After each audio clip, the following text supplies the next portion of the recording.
बिस्मिल्लाहिर्रहमानिर्रहीम। अस्सलाम वालेकुम स्टूडेंट्स। आज हम 9th क्लास की बायोलॉजी का चैप्टर नंबर 1 जिसका नेम है इंट्रोडक्शन टू बायोलॉजी।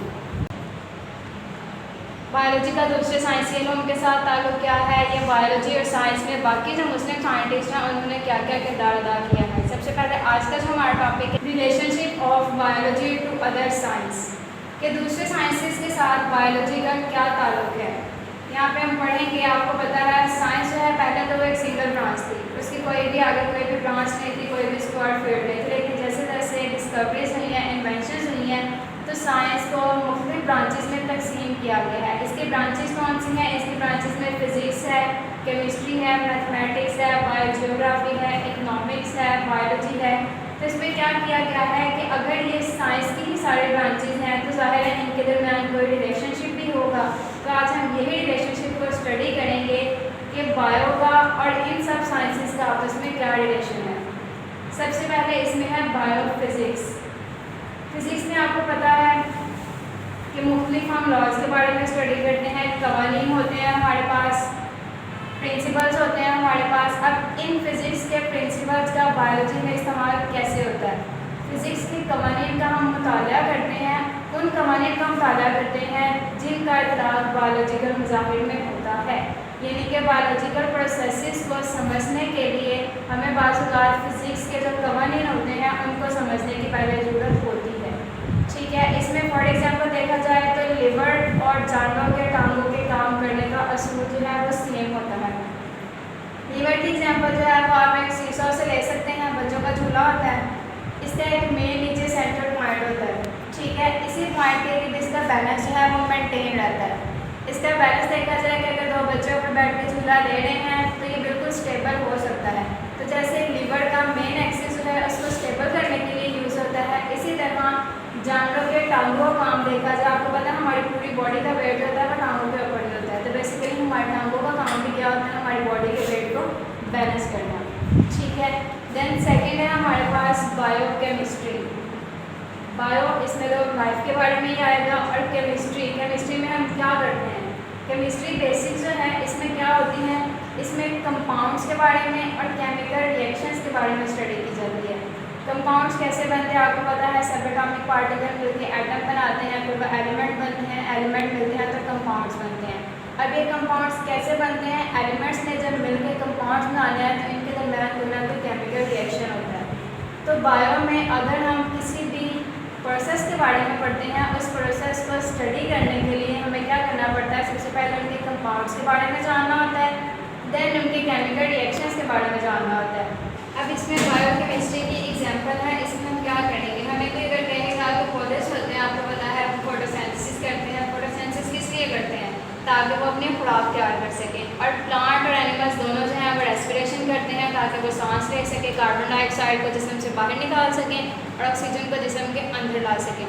तो इन दोनों को समझने के लिए सबसे पहले हमें इनके प्रोसेसेस को समझने की ज़रूरत होती है कि इनके अंदर कौन से केमिकल रिएक्शंस होते हैं, कौन से कंपाउंड यूज़ होते हैं, कौन से एलिमेंट्स यूज़ होते हैं जिसकी वजह से फोटोसिंथेसिस होती है। इसी तरह आप और भी एग्जाम्पल ले सकते हैं। हमारी बॉडी के अंदर देखा जाए तो हम भी तो खुराक लेते हैं ना, उस खुराक की डाइजेशन होती है ताकि हमें उससे एनर्जी मिल सके। हमारी खुराक के अंदर प्रोटीन होती हैं, लिपिड्स होते हैं, कार्बोहाइड्रेट्स होते हैं, उनकी ब्रेकडाउन होती है तो हमारी बॉडी को एटीपी की फॉर्म में एनर्जी मिलती है। यानी कि उस खुराक की ब्रेकडाउन में भी केमिकल रिएक्शंस होते हैं। तो किसी भी चीज़ के पूरे मैकेनिज़्म को समझने के लिए बेसिकली हमें केमिस्ट्री की ज़रूरत होती है। जब तक हमारे पास केमिस्ट्री का नॉलेज नहीं होगा हम किसी भी चीज़ के प्रोसेस को नहीं समझ सकते।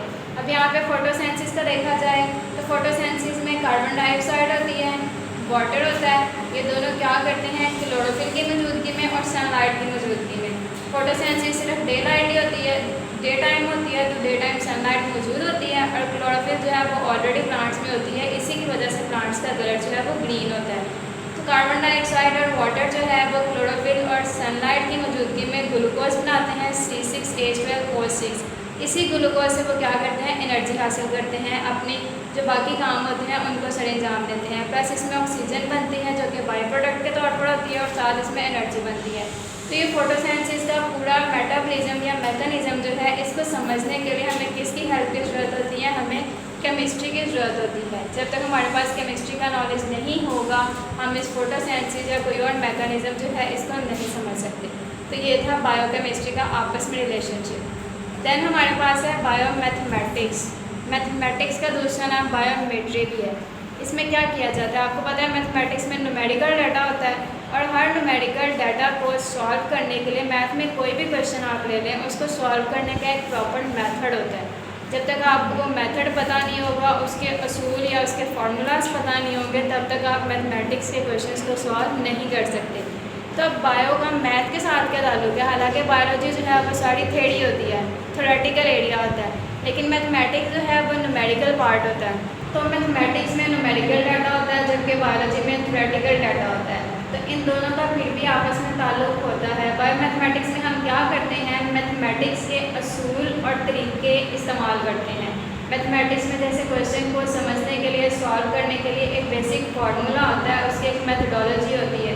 जब तक मैथ के क्वेश्चंस में वो फार्मूला या मेथडोलॉजी आपको पता नहीं होगी तब तक आपके मैथ के क्वेश्चन हैं वो सॉल्व नहीं हो सकते। तो बायो में अब इसका कैसे इस्तेमाल होता है, एग्जाम्पल देखें इसकी। तजर्बाती काम के बाद इकट्ठे होने वाले अदाद-ओ-शुमार का तज्जिया। बायो में आपको पता है फिजिक्स ले लें, केमिस्ट्री ले लें, साइंस जितने ब्रांचेस होते हैं उनके अंदर एक्सपेरिमेंट किए जाते हैं। एक्सपेरिमेंट किए जाते हैं, फिर उनका रिज़ल्ट निकाला जाता है और किसी भी चीज़ का ऑथेंटिक रिज़ल्ट उसी वक्त होता है जब वह न्यूमेरिकल डाटा की फॉर्म में होता है, क्वांटिटेटिव फॉर्म में होता है। क्योंकि क्वांटिटी होती है हमारे पास फिक्स होती है।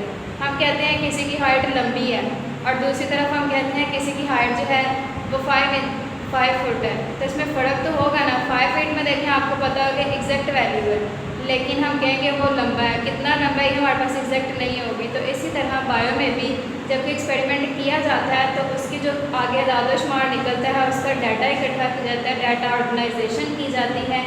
तो उसको एनालिसिस के लिए, उसके तज्जिया के लिए हमें मैथमेटिक्स के असूलों का इस्तेमाल करना पड़ता है, क्योंकि एंड पे हम मैथमेटिक्स के कोई भी असूल को इसमें अप्लाई करते हैं।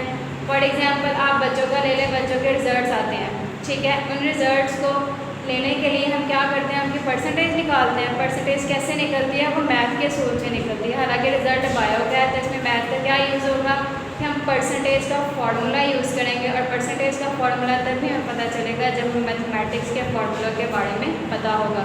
तो बायो मैथमेटिक्स जो है इसमें मैथ और बायो दोनों के रिलेशनशिप के बारे में बताया गया है। नेक्स्ट हमारे पास फोर्थ है बायो जियोग्राफी। अब बायो जियोग्राफी जो है, बायो का मतलब यहाँ पे है ज़िंदगी, जियो का मतलब है ज़मीन यानी कि अर्थ, और ग्राफी का मतलब है उसका जोग्राफिक इलाका, यानी कि ज़िंदगी जितनी भी मौजूद है, जितने भी जानदार हैं वो ज़मीन के किन जोग्राफी इलाकों पर मौजूद होते हैं। इस चीज़ को पता है, बायो जो होती है वो सारी की सारी जानदारों से रिलेटेड होती है, ज़िंदगी से रिलेटेड होती है। अगर हम ज़िंदगी के बारे में पढ़ते हैं तो हमें ये भी पता होना चाहिए कि जानदार जो है उनके रहने का तरीका क्या है, वो किस तरह के माहौल में एडजस्ट करते हैं, उनकी कौन कौन सी खसूसियात होती हैं। तो इस सब को समझने के लिए हमें जियोग्राफी की हेल्प चाहिए होती है। तो बायो जियोग्राफी या जियोग्राफी के इस्तेमाल से हमें पता चलता है कि जानदारों के अंदर कौन कौन सी खसूसियात होती हैं। इसी के इस्तेमाल से हम जानदारों की खसूसियत का तयन करते हैं, क्योंकि आपको पता है अगर हम किसी इलाके में जाते हैं वहाँ का माहौल जो है वो, उनका टेम्परेचर जो है वो कम होता है, ठंडा इलाका है, वहाँ पे ज़्यादातर रेत होती है। जो उस हिस्से का या उस ज़मीन का जोग्राफिक इलाका होता है ना, उस जोग्राफिक इलाका से हम पता लगा सकते हैं कि वहाँ पर रहने वाले जो जानवर हैं उनकी खसूसियत किस तरह की होगी। क्योंकि आपको पता है अगर वहाँ पे कोई जानवर मौजूद है तो वही होंगे ना जो उस माहौल में स्टेबल रह सकते हैं, जो उस माहौल में एडजस्ट कर सकते हैं। तो बायो जियोग्राफी से हमें जानदारों की खसूसियात के बारे में पता चलता है और जानदारों की स्पीशीज़ के बारे में पता चलता है कि उनकी कौन कौन सी स्पीशीज़ जो है वो किस तरह के जोग्राफी इलाका में सर्वाइव कर सकती हैं। दैन नेक्स्ट हमारे पास है बायो इकनॉमिक्स। बायो का मतलब अगेन ज़िंदगी है, इकनॉमिक्स का मतलब होता है मुआशी हवाले से, यानी कि बायो इकनॉमिक्स में क्या किया जाता है, मुआशी हवाले से ज़िंदगी का मुताला किया जाता है। मुआशी जो होती है हमारी मईशत से मुतल्लिक होती है। मईशत में क्या आता है, किसी भी चीज़ पर हम अगर पैसे लगाते हैं तो उससे हमें क्या नफ़ा मिलता है या क्या नुकसान मिलता है। बेसिकली इस चीज़ की स्टडी बायो इकनॉमिक्स में की जाती है। मिसाल के तौर पर यहाँ पे है गंदम की फसल पर लगाया जाने वाला सरमाया। अब एक किसान है, आपको पता है वो फसल लेता है गंदम की फसल के लिए सबसे पहले उसके पास बीजों का होना, पानी का होना और उसके अंदर जो फर्टिलाइज़र, स्प्रेज या खादें यूज़ होती हैं उसका होना ज़रूरी है। तो वो क्या करेगा, सबसे पहले अपने पास इतना सरमाया इकट्ठा करेगा कि वो उससे पानी भी दे सके फसल को, ताकि उसकी जो नशोनुमा है वो अच्छी हो सके। उस फसल के लिए बीज का होना लाजमी है, स्प्रेस का होना लाजमी है। पहले वो इस गंदम की फसल को तैयार करने के लिए इन सब चीज़ों पे पैसे लगाएगा। पैसे लगाने के बाद जब उसकी गंदम की फसल तैयार हो जाएगी तो वो मार्केट में जाके उसको सेल करेगा। जब मार्केट में जाके उसको बेचेगा तब उसको ये भी तो देखना है कि अगर उसने गंदम की फसल लगाई थी तो उसको उससे नफ़ा या नुकसान कितना होगा। अगर तो जितने पैसे उसने लगाए थे उससे ज़्यादा उसको बेचने पे मिल जाते हैं तो मतलब क्या है, उसको उससे प्रॉफिट आ रहा है, उसको नफ़ा हो रहा है। लेकिन अगर जितने पैसे उसने लगाए थे उस फसल पे उससे कम उसको बेचने से मिलते हैं तो इससे हम तयन कर सकते हैं कि उसको इस फसल लगाने से नुकसान हुआ है। तो बायो इकनॉमिक्स में हमें क्या पता चलता है कि जो चीज़ें लगाई हुई होती हैं मवेशी हवाले से हमें कितना नफ़ा हो रहा है या फिर उससे हमें कितना नुकसान हो रहा है। तो ये था साइंस की सारी ब्रांचेस का आपस में रिलेशन कि किस तरह ये जो होती हैं वो एक दूसरे के रिलेटेड होती हैं। अगर हम सिर्फ साइंस में बायोलॉजी को ले लें तो बायोलॉजी जो है इसको सिर्फ अगर हम स्टडी करते जाएँ तो हम सारी चीज़ों के बारे में नहीं जान सकते, क्योंकि साइंस की सारी ब्रांचेस होती हैं वो एक दूसरे से इंटर रिलेटेड होती हैं। जैसे कि आपने देखा है फिज़िक्स में क्या कहते हैं मैटर और एनर्जी के बारे में, अभी आपने देखा है लिवर के असूल का और जानवरों की टांगों में काम करने के असूल का ताल्लुक है। इसी तरह बायोकेमिस्ट्री में आपने देखा कि अगर ज़िंदगी के मैकेनिज़्म को समझना है तो हमें केमिस्ट्री की ज़रूरत होती है, क्योंकि उसी से हमें मैकेनिज़्म के रिएक्शंस के बारे में और केमिकल कंपाउंड्स के बारे में पता चलता है। बायो मैथमेटिक्स को ले लें तो बायो के अंदर न्यूमेरिकल डाटा यूज़ होता है, मैथमेटिक्स के फार्मूलाज यूज़ होते हैं। बायो जियोग्राफी को ले लें तो इसमें क्या होता है कि जानदारों की स्पीशीज़ के बारे में मालूमात हासिल करने के लिए हमें जियोग्राफी की ज़रूरत होती है। एंड लास्ट बायो इकनॉमिक्स है। अगर इसको देखें तो ज़िंदगी के या जानदारों के नफ़ा या नुकसान के तयन करने के लिए कि अगर वो मवेशी हवाले से कोई काम करते हैं तो इसका नफ़ा या नुकसान कितना होगा, इसको समझने के लिए हमें इकनॉमिक्स की ज़रूरत होती है। जो आपने टॉपिक पढ़ा है वो था relationship of biology to other sciences के बायोलॉजी का दूसरे sciences for example chemistry, physics, economics और मैथमेटिक्स से क्या ताल्लुक है। अब नेक्स्ट इसका टॉपिक है कैरियर्स इन बायोलॉजी। बायोलॉजी से मुंसलिक पेशे कि अगर कोई स्टूडेंट मैट्रिक में बायोलॉजी के साथ पढ़ते हैं या एफएससी बायोलॉजी में करते हैं तो उसके बाद वो कौन कौन से फील्ड में जा सकते हैं, वो कौन कौन से प्रोफेशन जो है उनको वो चूज़ कर सकते हैं अपने फ्यूचर के लिए। तो इनमें जो हमारे पास कैरियर्स हैं उनमें सबसे पहले है मेडिसिन या फिर सर्जरी, सेकंड है फिशरीज, थर्ड है एग्रीकल्चर, फोर्थ है एनिमल हस्बेंड्री, फिफ्थ है हॉर्टिकल्चर, सिक्स है फार्मिंग, सेवन है फॉरेस्ट्री और एट है हमारे पास बायोटेक्नोलॉजी। अब इन सब की डिटेल को हम वन बाय वन देखेंगे कि इन सब प्रोफेशन, ये सारे प्रोफेशन जो है वो किस चीज़ के रिलेटेड होते हैं या इन प्रोफेशन में क्या काम किए जाते हैं। सबसे पहले हमारे पास है यहाँ पे मेडिसिन या फिर सर्जरी का पेशा। इस पेशे में क्या किया जाता है, मेडिसिन का पेशा जो होता है वो बेसिकली बीमारियों की तशखीस और इलाज के बारे में होता है कि इसमें कोई भी डिजीज़ जो होती है, आपको पता है आप डॉक्टर्स के पास जाते हो, आपको डिजीज़ के बारे में नहीं पता होता, आप डॉक्टर्स को जाके क्या कहते हैं, सबसे पहले इस बीमारी की सिम्टम्स बताते हैं ना आपको क्या क्या हो रहा है। डॉक्टर्स क्या करते हैं, उस सिम्टम्स को मद्देनज़र रखते हुए वो क्या करते हैं, आपकी बीमारियों की तशखीस करते हैं और तशखीस करने के बाद वो आपको मेडिसिन देते हैं। मेडिसिन किस लिए देते हैं, उस बीमारी के ट्रीटमेंट के लिए, यानी कि उसके इलाज के लिए। तो मेडिसिन में क्या किया जाता है, बीमारियों की तशखीस की जाती है और उनका इलाज किया जाता है। दूसरा यहाँ पे है सर्जरी। सर्जरी को बेसिकली ऑपरेशंस भी कहते हैं और इसमें क्या किया जाता है, इसमें जिस्म के हिस्सों की मरम्मत की जाती है कि अगर बॉडी का कोई पार्ट जो है उसमें ट्यूमर्स बन चुके हैं या कोई और डिजीज़ है तो उसको वहाँ से रिपेयर किया जाता है, उनके हिस्सों की मरम्मत की जाती है।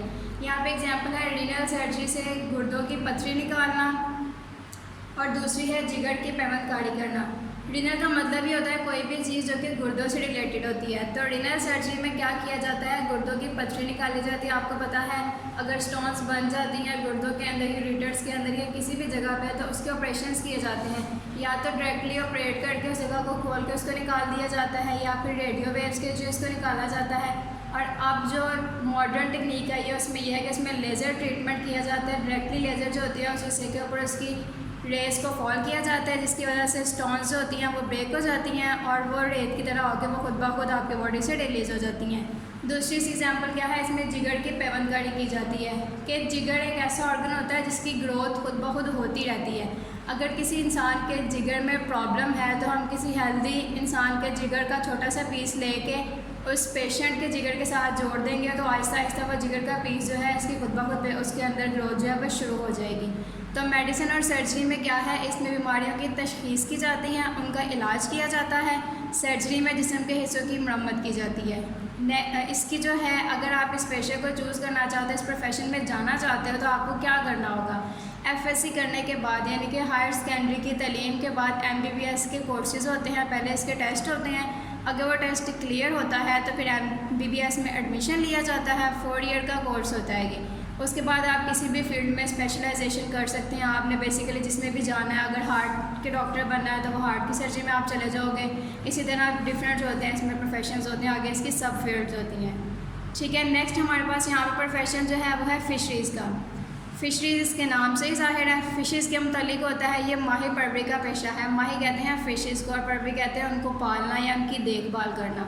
तो फ़िशरीज़ में क्या किया जाता है, माही परवरी का पेशा होता है, यानी कि यहाँ पे मछलियों की पैदावार की जाती है और उनकी बेहतरी का काम किया जाता है। बेहतरी कैसे की जाती है कि उनके मेयार को बढ़ाया जाता है। फ़िशेज़ आपको पता है पानी में रहती हैं, तो पानी की कंडीशंस अगर बेहतर होंगी, वहाँ पे प्रॉपर सनलाइट जाती होगी, उसकी खुराक मौजूद होगी, तो मछलियों की पैदावार जो है वो बेहतर हो सकती है। तो फ़िशरीज़ में क्या किया जाता है, उनकी पैदावार अच्छी की जाती है और उनके मेयार को बेहतर बनाया जाता है, अच्छी कंडीशंस दी जाती हैं ताकि फ़िशेज़ जो हैं वो अच्छी तरह से ग्रो कर सकें। क्योंकि फ़िशेज़ जो होती हैं हमारे यहाँ इनको खुराक के तौर पर यूज़ किया जाता है और फ़िशेज़ जो होती हैं ये हाई प्रोटीन डाइट होती है। सर्दियों में इनको बहुत ज़्यादा इस्तेमाल किया जाता है। अगर अब आप फ़िशरीज़ के प्रोफेशन में जाना चाहते हो तो इसके लिए क्या करना पड़ेगा, ज़ूलॉजी के बाद, BSc में ज़ूलॉजी के बाद या फिर फ़िशरीज़ में मास्टर लेवल के बाद आप इस प्रोफेशन को ज्वाइन कर सकते हैं। थर्ड प्रोफेशन हमारे पास है ज़राअत या फिर एग्रीकल्चर का। इसमें क्या किया जाता है, एग्रीकल्चर का मतलब होता है ज़राअत से मुतल्लिक और ज़राअत का मतलब होता है उन चीज़ों से मुतल्लिक जो कि हम ग़िज़ा के तौर पर इस्तेमाल करते हैं। फॉर एग्ज़ाम्पल इस पेशे में ग़िज़ाई फ़सलों के बारे में और जानवरों के बारे में स्टडी की जाती है। ग़िज़ाई फ़सलों, ग़िज़ा का मतलब वही चीज़ें जो खुराक के तौर पर इस्तेमाल होती हैं। अब देखा जाए तो बहुत सी फसलें हैं जिनसे हम अपनी खुराक हासिल करते हैं और बहुत से जानवर हैं जिनको हम अपनी खुराक के तौर पर इस्तेमाल करते हैं। यहाँ पे अगर हम फसलें देखी जाए तो हमारे पास चावल है, गंदम है, मकई है, ये सारी वो फसलें हैं जिनको हम अपनी ग़िज़ा के तौर पर इस्तेमाल करते हैं। और जानवरों को देखा जाए तो हमारे पास भैंस, गाय और मुर्गी वगैरह शामिल है। भैंस से आपको पता है हम इसका गोश्त भी खाते हैं, इसका हम दूध भी लेते हैं। गाय का भी सेम इसी तरह है कि हम इसका गोश्त भी खाते हैं, इसका दूध भी लेते हैं। मुर्गी का गोश्त भी हम खाते हैं और दूसरे इसे हम अंडे लेते हैं, जो कि बहुत ज़्यादा हाई प्रोटीन डाइट है। इन तीनों का गोश्त भी, पीछे आपने फ़िशरीज़ पढ़ा था, फ़िशरीज़ को भी मीट के तौर पर इस्तेमाल किया जाता है और इन तीनों को भी किया जाता है। किसी भी चीज़ का जो मीट होता है उसके अंदर प्रोटीन की क्वांटिटी बहुत ज़्यादा होती है। तो ज़राअत के प्रोफेशन को अगर आप ज्वाइन करना चाहते हैं तो आपको क्या करना होगा, हायर सेकेंडरी के बाद, हायर सेकेंडरी का मतलब होता है FA या FSc के बाद, इसके बाद इसके एग्रीकल्चर के कोर्सेज़ होते हैं यूनिवर्सिटीज़ में। अगर आप एग्रीकल्चर के कोर्सेज़ करते हैं या इसके डिप्लोमास करते हैं तो आप इजीली एग्रीकल्चर की फील्ड जो है इसको ज्वाइन कर सकते हैं। देन हमारे पास फोर्थ है जो कि है इल्म हवानियात परवरी या फिर एनिमल हस्बेंड्री। ये एग्रीकल्चर की ही शाख है। ये दोनों प्रोफेशंस जो एक दूसरे से रिलेटेड हैं। एनिमल हस्बेंड्री जो है एग्रीकल्चर की ब्रांच के तौर पर ली जाती है। इसमें क्या किया जाता है, इसमें सिर्फ उन जानवरों को लिया जाता है जो कि पालतू जानवर होते हैं। पालतू जानवर कौन से होते हैं, डोमेस्टिक एनिमल, जिनको हम इजीली घरों में जिनको पाल सकते हैं, उनकी ग्रोथ कर सकते हैं। दोनों में डिफरेंस क्या है, इसमें वो जानवर लेने हैं जिनको खुराक के तौर पर इस्तेमाल करना है और एनिमल हस्बेंड्री में वो जानवर लेने हैं जो कि जस्ट पालतू जानवर होते हैं, उनका खुराक से कोई ताल्लुक़ नहीं। खुराक के तौर पर यूज़ जो होते हैं वो भी कुछ पालतू होती है। फॉर एग्जांपल मुर्गी जो है इसको हम घर पे पाल सकते हैं ना, गाय भैंस जो है इसको भी हम घर पे पाल सकते हैं। लेकिन इसमें बाकी जानवर भी आते हैं, डॉग होते हैं, पालतू जानवर हैं, लेकिन उसको खुराक के तौर पर इस्तेमाल नहीं करते। तो एनिमल हस्बेंड्री में जस्ट वो एनिमल्स लेने हैं जो कि डोमेस्टिक एनिमल्स होते हैं। इसमें पालतू जानवरों की हिफाजत की जाती है और इसकी नस्लकशी का काम किया जाता है। नस्लकशी क्या होती है, इसका मतलब होता है ब्रीडिंग करना, यानी कि उनकी अगली पैदावार बढ़ाना, उनके नंबर ऑफ़ चिल्ड्रन जो हैं उनको इंक्रीज़ करना। अब इस प्रोफेशन को ज्वाइन करने के लिए क्या करना पड़ेगा, इसमें भी हायर सेकेंडरी के बाद यानी कि FA और FSc की तालीम के बाद इसमें कोर्सेज़ होते हैं। इसके इल्म हवानियात की या फिर एग्रीकल्चर के कोर्सेज़ की ही स्पेशलाइजेशन इसमें होती है। फिफ्थ हमारे पास है हॉर्टिकल्चर।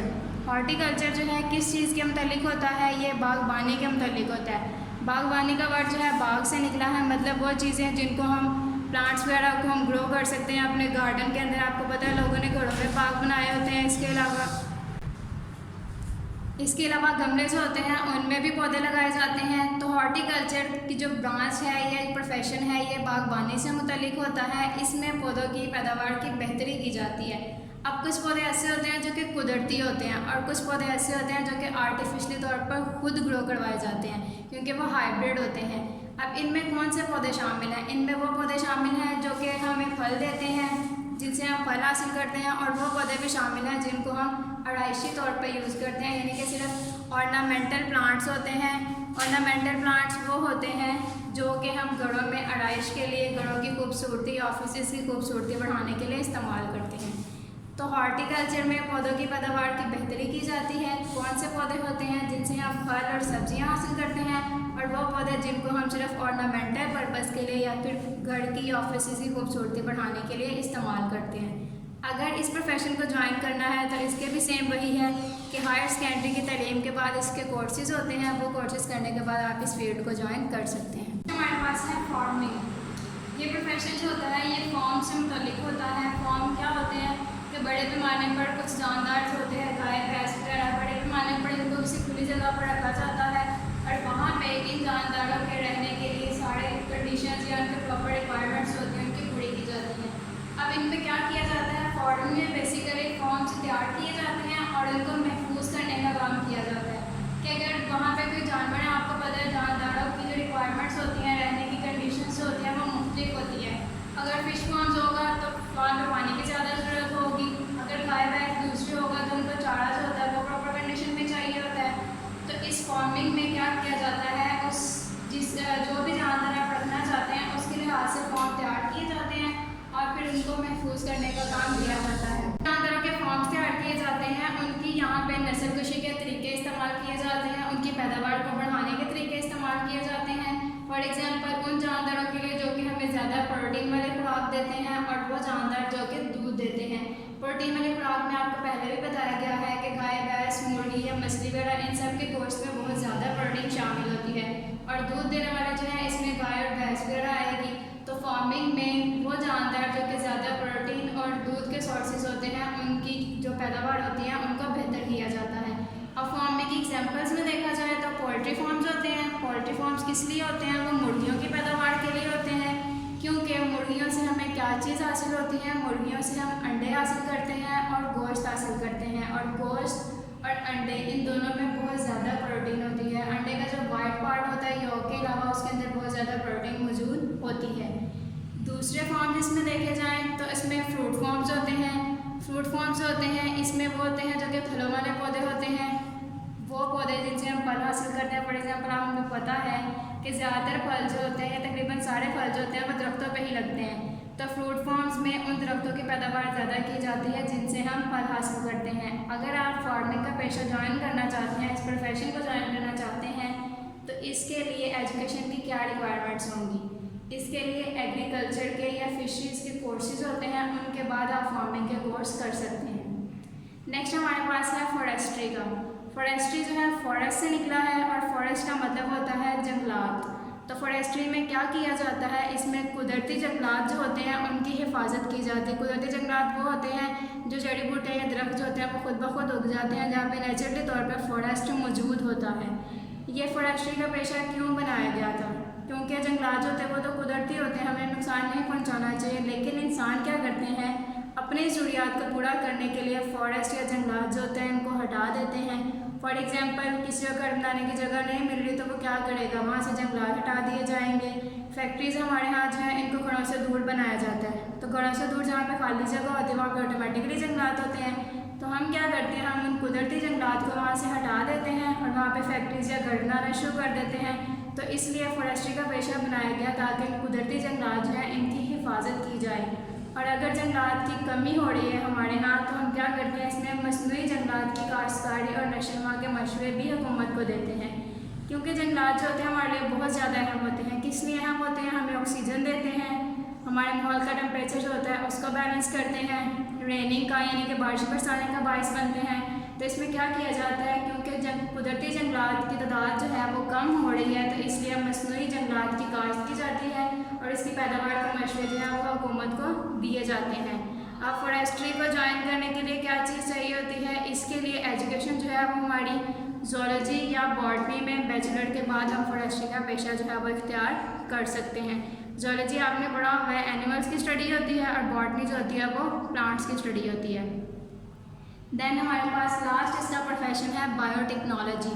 बायोटेक्नोलॉजी ऑलरेडी आप ब्रांचेज में भी पढ़ चुके हैं। इसमें क्या होता है कि जदीद तरीन पेशा है जिसको आजकल बहुत ज़्यादा इस्तेमाल किया जा रहा है और इसमें क्या जाता है, बायोटेक्नोलॉजी के जो पेशे से मुंसलिक होते हैं वो माइक्रो ऑर्गेनिज़म्स को इस्तेमाल करते हैं, छोटे जानवरों को इस्तेमाल करते हैं और उनको इस्तेमाल करके उनसे मुफीद मसनूआत बनाते हैं, यानी कि वो चीज़ें बनाते हैं जो कि इंसानों के फ़ायदे के लिए होती हैं। तो बायोटेक्नोलॉजी के मुंसलिक जो पेशा वर होते हैं वो क्या करते हैं, वो अमली काम करते हैं और तहकीक करते हैं। तहकीक करने के बाद वो जिन माइक्रो ऑर्गेनिज्म से हमें फ़ायदा हासिल होता है उनको इस्तेमाल करके बहुत सी चीज़ें बनाते हैं। फॉर एग्ज़ाम्पल यहाँ पे है इंसुलिन। इंसुलिन जो है ये बैक्टीरिया से बनाई जाती है। किस लिए बनाई जाती है आपको पता है, शुगर के पेशेंट्स जो हैं उनके लिए इंसुलिन के इंजेक्शन यूज़ किए जाते हैं क्योंकि उनकी बॉडी में इंसुलिन का लेवल जो है वो कम हो चुका होता है। तो बैक्टीरिया का यूज़ करके इंसुलिन बनाई जाती है। इसकी जो एजुकेशन है वो क्या होनी चाहिए, इसमें भी हायर सेकेंडरी यानी कि FSC के बाद इसके बायोटेक्नोलॉजी के कोर्सेज होते हैं, इसके डिप्लोमास होते हैं, वो करने के बाद आप इजीली इसमें जा सकते हैं। तो ये था आज का टॉपिक जिसमें हमने पढ़ा था बायोलॉजी से मुंसलिक पेशे, क्या कौन कौन से पेशे जो हैं वो बायोलॉजी पढ़ने के बाद इख्तियार कर सकते हैं।